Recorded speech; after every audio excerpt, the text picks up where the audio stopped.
Bonjour mes chers élèves. Dans cette leçon, on va voir les temps du récit, l'imparfait et le passé simple. Tout d'abord, pourquoi on les a appelés temps de récit? Tout simplement parce que lorsqu'on raconte une histoire, on conjugue les verbes soit à l'imparfait, soit au passé simple, selon les cas. Alors la question qui se pose, c'est quand est-ce qu'on va conjuguer le verbe à l'imparfait et quand est-ce qu'on va conjuguer le verbe au passé simple? Commençons par l'imparfait. Observons bien la première phrase. Le petit chaperon rouge était une fille naïve. Il portait un chaperon rouge.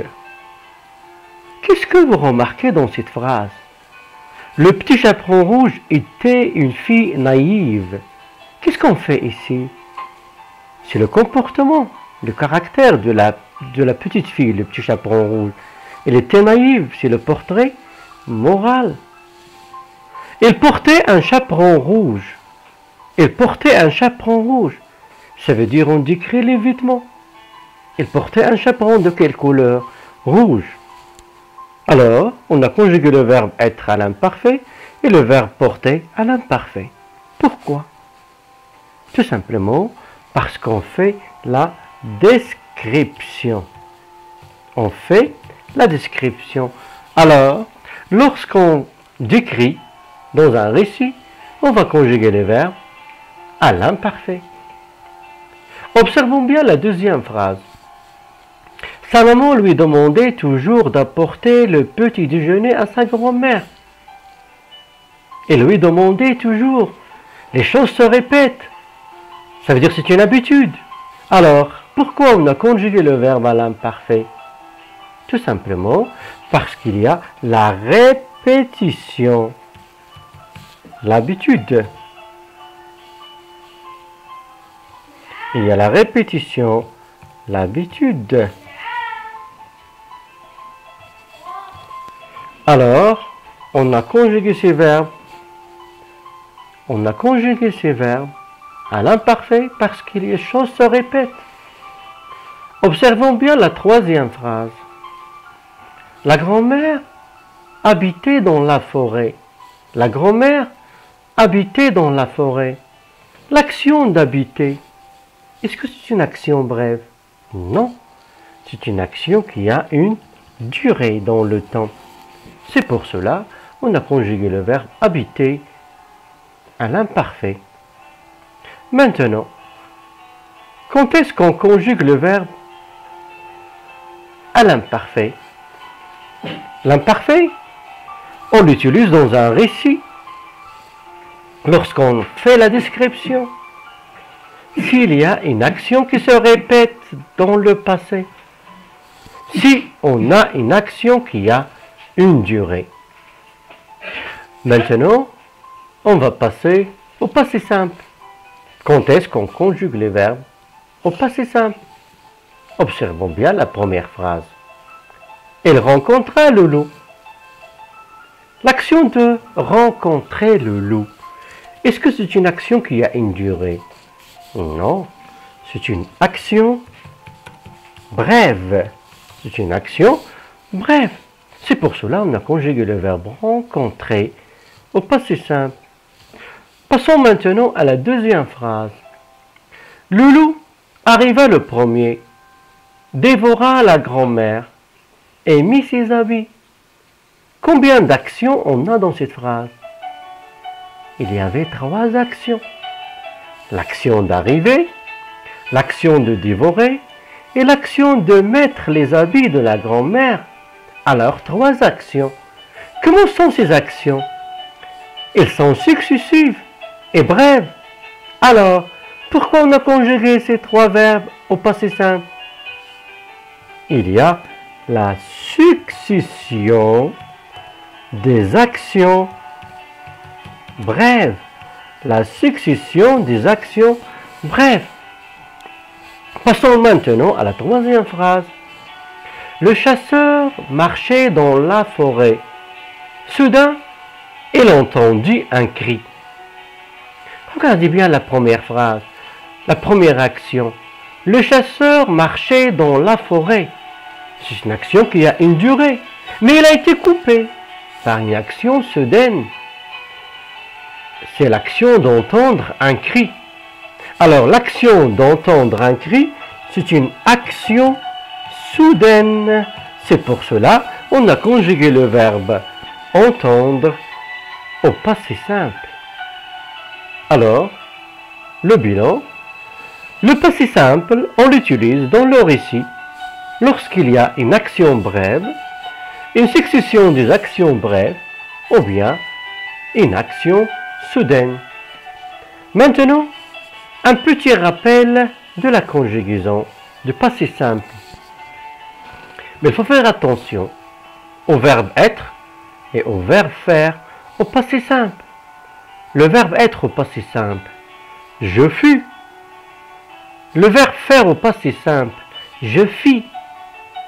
Le verbe être, je fus, tu fus, il fut. Nous fûmes, vous fûtes, ils furent. Le verbe faire, je fis, tu fis, il fit. Nous fîmes, vous fîtes, ils firent. Il suffit d'apprendre la première, je fis, je fus, et vous allez faire la suite. Le verbe avoir, je, tu eus, il eut, nous eûmes, vous eûtes, ils eurent. Le verbe raconter et tous les verbes de premier groupe. Je racontais, tu racontas, il raconta, nous racontâmes, vous racontâtes, ils racontèrent. Ça veut dire AI, AS, A, AM, AT, R. Les verbes de deuxième groupe, comme finir, je finis, tu finis, il finit, nous finîmes, vous finîtes, ils finirent. Et les verbes de troisième groupe, comme venir, je vas, tu vas, il va, nous vîmes, vous vîntes, ils vinrent.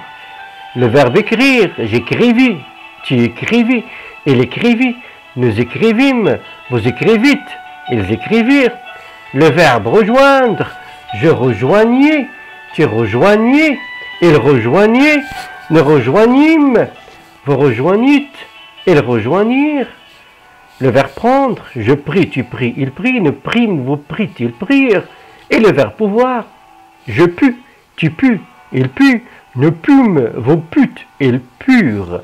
Voilà une petite révision du passé simple et surtout les verbes de troisième groupe qui demandent la révision. Passons maintenant à l'entraînement. Observez bien l'exercice. Conjugue soit au passé simple, soit à l'imparfait selon la phrase. On va voir la première phrase. Il fréquentait souvent le café Argana. Le verbe fréquenter souvent le café Argana. Qu'est-ce que vous observez dans cette phrase? Fréquenter souvent. Qu'est-ce qu'il y a ici? Ça veut dire chaque jour. Il y a la répétition.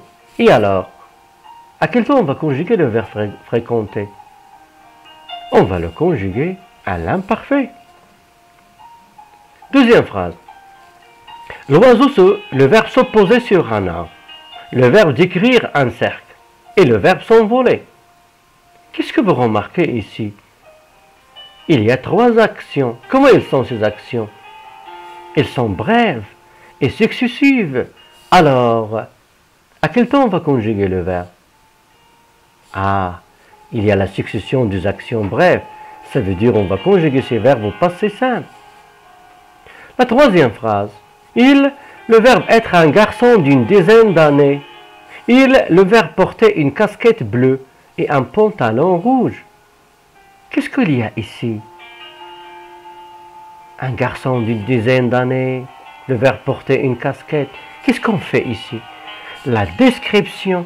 Et alors, à quel temps on va conjuguer ces deux verbes? C'est l'imparfait. La dernière phrase. Le verbe marcher tranquillement dans la forêt. Soudain, un monstre, lui, le verbe apparaître. La première action, marcher tranquillement. Il y a la durée ici. Alors, à quel temps on va conjuguer le verbe marcher? Évidemment, l'imparfait. Soudain, un monstre lui a le verbe apparaître. On a soudain. Ça veut dire une action soudaine. Alors, à quel temps on va conjuguer le verbe apparaître? Passé simple. Passons maintenant au deuxième exercice. Précise la valeur de l'imparfait et du passé simple dans les phrases suivantes. C'est quoi la valeur? Ça veut dire pourquoi on a conjugué les verbes soit à l'imparfait, soit au passé simple. La première phrase. Il suivait régulièrement un régime sévère. Il suivait régulièrement un régime sévère. Pourquoi on a conjugué le verbe suivre à l'imparfait? Régulièrement.